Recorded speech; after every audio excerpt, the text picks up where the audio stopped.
Hello viewers, welcome to our channel. నేను మీ చరణ్ పరిమే. హైడ్రా దూకుడు ఇంకా కొనసాగుతూనే ఉంది. అయితే హైడ్రా వెనుక రేవంత్ రెడ్డి ఏం స్కెచ్ గీశాడు అనేది ఇప్పుడున్న ప్రశ్న. ఎందుకంటే హైడ్రా తను స్వతంత్రంగా తీసుకునే నిర్ణయాల వెనుక సీఎం స్కెచ్ ఉన్నట్టుగా కనిపిస్తూ ఉంది చూస్తూ ఉంటే. పైగా సీఎం మీద కూడా కొన్ని విమర్శలు అయితే ఇప్పుడు వస్తూ ఉన్నాయి. అవి కూడా చాలా ఇంట్రెస్టింగ్గా ఉన్నాయి. ఎందుకంటే నాగార్జున ఎన్ కన్వెన్షన్ కూల్చేశారు.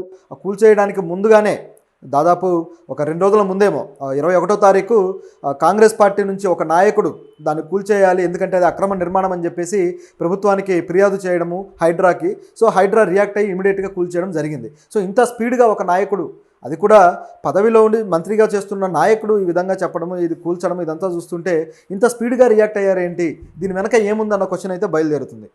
దీంతోపాటు రేవంత్ రెడ్డి గతంలోనే ఉమ్మడి ఆంధ్రప్రదేశ్ ప్రతిపక్షంలో ఉన్నప్పుడు ఆయన ఖచ్చితంగా ఈ ఎన్ కన్వెన్షన్ను కూల్చేయాలి, ఎందుకంటే ఇది అక్రమ నిర్మాణము, సినీ పెద్దలు, సినిమా హీరోలు ప్రజలకు ఆదర్శవంతంగా ఉండాలి, ప్రజలకు సినిమాల్లో నీతులు చెబుతూ ఉంటారు, కానీ వాళ్ళు ఈ విధంగా ప్రవర్తించడం, ఇట్లా అక్రమంగా చెరువుని, ఆ తుమ్మిడికుంట చెరువును ఆక్రమించుకొని కట్టడం అనేది సరైంది కాదని ఆ రోజుల్లోనే అసెంబ్లీలో ఆయన చెప్పడం జరిగింది. అనుకున్నట్టుగానే ఆయన ఇప్పుడు కూల్చేశాడు. గతంలో కేసీఆర్ కూడా ఆ విధంగా అన్నాడు, బుల్డోజర్స్ పంపించాడు, కానీ చర్యలు అయితే తీసుకోలేదు. సో ఇప్పుడు చూస్తే ఏమాత్రం ఆలోచించకుండా ఇంత చర్య తీసుకున్నారు. నాగార్జున గారు దీన్ని ఎందుకు ముందుగానే ఆపలేకపోయారు అనే ప్రశ్న కూడా బయలుదేరింది. అయితే ఇక్కడున్న ఇంట్రెస్టింగ్ ఫ్యాక్టర్ ఏంటంటే, ఇప్పుడు ఒక విషయం వైరల్ అవుతుందన్నమాట. రేవంత్ రెడ్డి గారి కూతురు నిశ్చితార్థం అది ఎన్ కన్వెన్షన్లో జరిగిందని చెప్పేసి ఇప్పుడు ఒక వీడియో వైరల్ అవుతూ ఉంది. మరి నిజంగా ఎన్ కన్వెన్షన్లోనే జరిగిందా? మరి జరిగితే ఆయన వెళ్ళి ఆ కన్వెన్షన్లో అక్రమం అది ఇదని మాట్లాడిన వ్యక్తే అక్కడ ఫంక్షన్ చేసేసి నిశ్చితార్థం గ్రాండ్గా జరిపి ఇప్పుడు దాన్ని కూల్చడానికి రెడీ అయ్యారంటే అసలు వీళ్ళ మధ్య ఏం జరిగింది, ఎన్ కన్వెన్షన్ విషయంలో నాగార్జునకి అలాగే రేవంత్ రెడ్డికి ఏం జరిగిందనే ప్రశ్న అయితే వస్తుంది. గతంలో టీడీపీలో ఉన్నారు రేవంత్ రెడ్డి ఆ వ్యాఖ్యలు చేసినప్పుడు, ఇప్పుడైతే కాంగ్రెస్లో ఉన్నారు. మరి పార్టీల పరంగా కూడా చూసుకుంటే మరి ఆ డైవర్షన్ ఏంటనేది అర్థం కావట్లేదు ఎవరికి కూడా. సో ఏ పార్టీ సిద్ధాంతం ప్రకారం ఇలాంటి చర్య జరిగింది అని చూడడానికి హైడ్రా ఏదో తన పని తాను చేసుకుంటూ వెళ్తుంది. ఆ 111 జీవో ప్రకారం ఏవైతే ఆ కుంటలు, అక్రమ నిర్మాణాలు ఆక్రమణలో ఉన్నాయో వీటన్నిటిని మేము చేస్తామని చెప్పేసి కమిషనర్ రంగనాథ్ గారు వేరే ఇంటర్వ్యూలో కూడా మాట్లాడుతూ ఉన్నారు. సో కుంటలే కాదు, ప్రభుత్వ ఆస్తులు ఏవైనా సరే ప్రజల సమక్షంలో ప్రజల ఆక్రమణలు గురయ్యి ఉంటే మాత్రం యాక్షన్ తీసుకుంటామంటున్నారు. సో దీని పరిధి కూడా, హైడ్రా పరిధి కూడా చూస్తే గండిపేట వరకు ఉంది. నిజానికి గండిపేటలో ఎక్కువగా విల్లాలు, ఇలాగ ఇండిపెండెంట్ అపార్ట్మెంట్లు చాలా ఎక్కువగా ఉన్నాయి. సో అక్కడ ఖచ్చితంగా ఈ కుంటల మీద ఉన్న వాటి మీద యాక్షన్ తీసుకుంటామంటున్నారు. సో దీని పరిధి కూడా ఈ సిటీ రేడియస్లో వీళ్ళు ఇన్ని ఎకరాలు అంటే ఇన్ని కిలోమీటర్ల పరిధి అని చెప్పేసి పెట్టుకున్నారు. ఆ పరిధిలోకి వచ్చి దేన్ని వదలట్లేదు. ఇదిలా ఉంటే అది సినిమా వాళ్ళ మీద గట్టిగా ఫోకస్ చేసినట్టు కనిపిస్తుంది. సో అది మళ్ళీ మనం మరో వీడియోలో మాట్లాడదాం. అయితే ఇక్కడ చూస్తే రేవంత్ రెడ్డి నాగార్జునతోటి ఏంటి సపరేట్ లడాయి అనేది ఇక్కడ క్వశ్చన్. ఎందుకంటే రేవంత్ రెడ్డి గారు ఆయన కూతురు నిశ్చితార్థాన్ని ఎన్ కన్వెన్షన్లో జరిపారు. చాలా గ్రాండ్గా జరిగింది. అనేక మంది ప్రభుత్వ ప్రతినిధులు అలాగే అనేక మంది వ్యక్తులు హాజరయ్యారు. సో అప్పుడు నాయకులకి సమస్య లేకుండా పోయింది. అప్పుడు రేవంత్ రెడ్డి గారికి ఏ ప్రాబ్లం కనపడలేదా దీంట్లో అనే క్వశ్చన్ కూడా వస్తుంది. అయిపోయిన తర్వాత అంటే అప్పటికే ఆయనకు తెలిసే ఉంటుంది కదా, ఆయన ఎప్పుడో గతంలోనే చెప్పున్నాడు. సో ఆయన క్లియర్గా తెలుసు అది అక్రమంగా నిర్మాణం చేసింది అని. అంటే పూర్తిగా అక్రమం అని కాదు, ఎన్ కన్వెన్షన్ ఆల్రెడీ పట్టా భూమే, కాకపోతే దాంట్లో కొంత భాగాన్ని ఆ చెరువు లోపలికి జరిగి ఆక్రమించుకున్నట్లుగా హైడ్రా ఆరోపిస్తుంది అనమాట. కాబట్టి ఆ ఆక్రమణ అనేది పూర్తి స్థాయి కాకపోయినా ఎంతో కొంత అయింది. మరి ఇది తెలిసి వాళ్ళ మీద ఆరోపణలు చేసి తన కూతురు నిశ్చితార్థాన్ని అక్కడ చేయడం వెనక ఈయన ఆంతర్యం ఏంటి? అంటే వీళ్ళకు ఉపయోగపడ్డన్ని రోజులు ఉపయోగించుకొని ఇక మా పని అయిపోయింది అంటే వెళ్ళి దాడి చేయడమా? సో సినిమా వాళ్ళ మీద ఇట్లా దాడులు కావాలనే చేస్తున్నారని చెప్పేసి బీఆర్ఎస్ కూడా ఆరోపించడం మొదలెట్టింది. నాగార్జున గారు అయితే గతంలోనే దీనికి సంబంధించి అక్రమంగా దీన్ని కూల్చాలని ట్రై చేశారని చెప్పేసి ఆయన స్టే కూడా తెచ్చుకున్నాడు కేసీఆర్ ప్రభుత్వంలో. అప్పటికి బుల్డోజర్లు వచ్చి ఇక కూల్చడమే లేట్ అనమాట. సో ఆ టైంలో స్టే తెచ్చుకున్నాడు. ఇప్పుడు చూస్తే ఇక ఆ టైం కూడా తీసుకోలేదు, మొత్తానికి కూల్చేశారు. అది కూడా ఆయనకు నోటీస్ ఇవ్వకుండా కూల్చారు. సో ఇది ఒక ఆరోపణ, నోటీసులు ఇవ్వకుండా ఎలా చేస్తారు అని చెప్పి. అది అక్రమమే అయ్యుండొచ్చు, కానీ ప్రభుత్వం తన చర్యల్ని కోర్టు ద్వారా తీసుకువెళ్లాల్సిన అవసరం ఉంది కదా. ఒక ప్రభుత్వానికి ఒక అడ్మినిస్ట్రేషన్ పద్ధతి ఉంటుంది కదా, ఆ పద్ధతి ప్రకారం వెళ్లకుండా డైరెక్ట్గా వచ్చి చేయడం అనేది నాగార్జున గారికి బాగా హర్ట్ చేసిన విషయం. అయితే ఇక్కడ కూడా కేవలం ఈ హైడ్రా విషయం చూసుకుంటే హైడ్రాని ఖచ్చితంగా మెచ్చుకొని తీరాలి. కేవలం బయట వ్యక్తులే కాదు, కాంగ్రెస్ వ్యక్తుల మీద కూడా యాక్షన్ తీసుకుంటూ వస్తుంది. సో గమనిస్తే ఓవైసీకి ఎంతో బలమున్న పట్టున్న ప్రాంతం రాజేంద్ర నగర్, ఆ ప్రాంతాల్లో కూడా హైడ్రా యాక్షన్ తీసుకుంది. మొదట్లో అక్కడే మొదలెట్టారు నిజానికి. సో అక్కడ నుంచి ఇక స్టార్ట్ అయిపోయింది.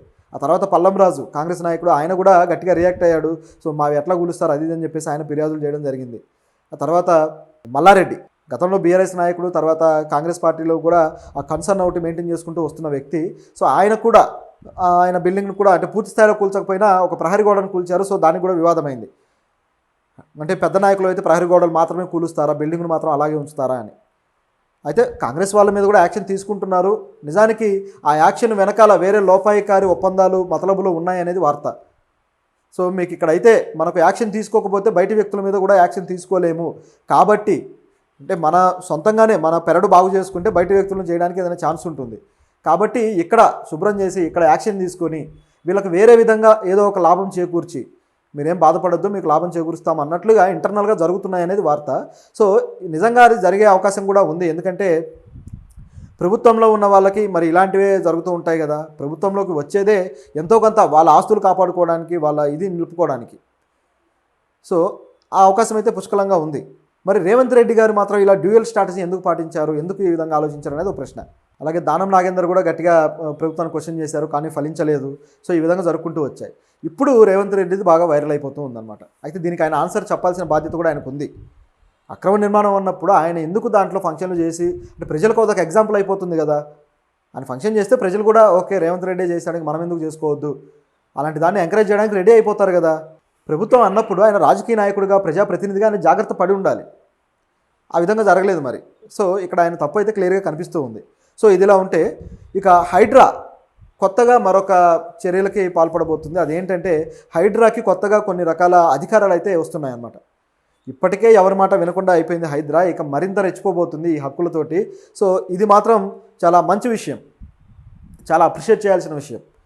హైడ్రా కమిషనర్ని కూడా, హైడ్రా ప్రతినిధులు, హైడ్రాలో ఉద్యోగం చేసేవాళ్ళు, నిజానికి వాళ్ళకి చాలా తక్కువ మ్యాన్ పవర్ ఉంది, అయినా సరే చాలా యాక్టివ్గా చేసుకుంటూ వెళ్తున్నారు.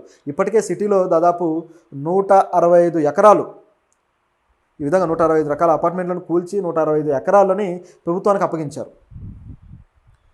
సో అంత భూమిని వీళ్ళు స్వాధీనం చేసుకోగలిగారంటే ఎంత ఆక్రమణలకు గురైంది అనేది ఇది ఒక ఎగ్జాంపుల్. ఈ తుమ్మిడికుంట కూడా దాదాపు 29 ఎకరాలు, అందులో 3.5 ఎకరాలు ఆక్రమించారనేది ఈ ఆరోపణ. సో ఈ విధంగా ఎకరాలు ఈ కుంటల బారిన పడి, ఈ కుంటల్లో ఉన్నాయి అన్నీ కూడా అపార్ట్మెంట్ల బారిన పడి వెళ్ళిపోతూ ఉన్నాయి. సో దీన్ని హైడ్రా కాపాడుతూ ఉండటం, పర్యావరణాన్ని రక్షిస్తూ ఉండటం అనేది చాలా ముఖ్యమైన పాయింట్. ఎందుకంటే దీనివల్ల సిటీలో ఈ జల దిగ్బంధనం అనేది లేకుండా ఉంటుంది. వర్షాలు వచ్చినప్పుడు వరదలు రాకుండా ఉంటాయి. సో వాటర్ ఎటువైపు, ఆ సోర్సెస్ ఎటు వెళ్ళాలో అటువైపు వెళ్తూ ఉంటాయి. సో వాటికి తగిన నాలాలు కూడా నిండినప్పుడు సో ఒక్కసారిగా వరదలు అనేవి చెలరేయకుండా మొత్తం సిటీ ఒక్కోసారి కొన్ని ప్రాంతాలు మునిగిపోతూ ఉంటుంది. అది జరగకుండా ఉంటుంది. అవి ఎందుకు మునుగుతాయి అంటే ఆ చెరువులను ఆక్రమించుకొని కట్టడం వల్లే. అక్కడ చెరువు ఉండుంటే జరిగేది కాదు. ఆ అపార్ట్మెంట్ అనేది చెరువును మూసేసో కూల్చేసో ఏదో ఒకటి చేసేసి కట్టేస్తారనమాట. అందువల్ల ఇవి జరుగుతూ ఉంటాయి. సో ఇదిలా ఉంటే హైడ్రాకు వచ్చిన అధికారాలు ఏంటంటే ఎఫ్ఐఆర్ నమోదు చేసే అధికారాలు. అంటే పోలీసు వ్యవస్థ ఎలాగైతే చేస్తుందో పోలీసులకు ఉండే ఆ క్యాడర్, ఆ స్థాయిని హైడ్రాకు కూడా కల్పించాలి. అంటే పోలీసులకు ఉన్న అధికారాల ఇదిని పోలీసులకు ఇస్తే, ఈ హైడ్రాకి ఇస్తే, ఈ హైడ్రా ఇక తర్వాత ఎఫ్ఐఆర్లు నమోదు చేయడానికి కూడా రెడీ అవుతుంది అనేది ఇప్పుడున్న ఇది. అంటే రేపో ఎల్లుండో ఇది రావచ్చు. మరి ఎవరి మీద ఎఫ్ఐఆర్ చేస్తుంది అని చూస్తే హైడ్రా ఈ అక్రమ నిర్మాణాలకు ఎవరైతే గతంలో అధికారులు పర్మిషన్లు ఇచ్చారో ఆ అధికారుల లిస్టు తీసి వాళ్ళకి ఎఫ్ఐఆర్లు నమోదు చేయబోతున్నారు వాళ్ళ మీద. ఎందుకంటే వాళ్ళు ఊరికే ఇవ్వరు, వాళ్ళు కూడా లంచాలు తీసుకునే ఇస్తారు. అది అక్రమ నిర్మాణం అని తెలుస్తూ ఉన్నా ఎందుకు ఇస్తారు అట్లా? వాళ్ళకి ఎట్లా వాటర్ సోర్సెస్, వాళ్ళకు వాటర్ డిపార్ట్మెంట్ కానీ, మిగతా డిపార్ట్మెంట్లు కానీ, పవర్ డిపార్ట్మెంట్ కానీ, ఇవన్నీ కూడా ఎలా వాళ్ళకి శాంక్షన్ అవుతాయి? సో అన్ని చోట్ల కూడా కొన్ని లంచాలు తింటేనే ఇది జరుగుతుంది అక్రమ నిర్మాణాల విషయంలో. కాబట్టి దానికి యాక్షన్ తీసుకోవాల్సింది ప్రభుత్వం. కాబట్టి సో ఈ హైడ్రాకి ఆ పవర్ కానీ ఇస్తే వాళ్ళు కూల్చిన ప్రతి చోట దానికి సంబంధించి అధికారి ఎవరు ఇచ్చారని చెప్పేసి లెక్క తేల్చి వాళ్ళ మీద ఎఫ్ఐఆర్లు నమోదు చేసే అవకాశం ఉంది. వాళ్ళకు శిక్షలు పడితే మాత్రం అంతకన్నా అద్భుతమైన పరిపాలన ఇంకోటి ఉండదు. రేవంత్ రెడ్డి గారు నిజంగా ఈ విషయంలో ఆయన మెచ్చుకొని తీరాలి. అంటే కొన్ని రకాల విమర్శలు మనం ఎట్లాగో చేస్తూనే ఉంటాము. రాజకీయ పరంగా వాళ్ళు చేసే తప్పుల్ని మనం విమర్శించాల్సిందే, వాళ్ళు మంచి చేసినప్పుడు మెచ్చుకోవాల్సిందే. మనం ఏదో ఒక స్టాండ్ తీసుకొని ఎప్పుడు మాట్లాడాల్సిన అవసరం ప్రజలకు ఉండక్కర్లేదు, మీడియాకి ఉండక్కర్లేదు, ఎవరికి ఉండక్కర్లేదు. ఖచ్చితంగా ప్రభుత్వాలు మంచి చేస్తే మనం ప్రశంసించాలి, చెడు చేస్తే విమర్శించాలి.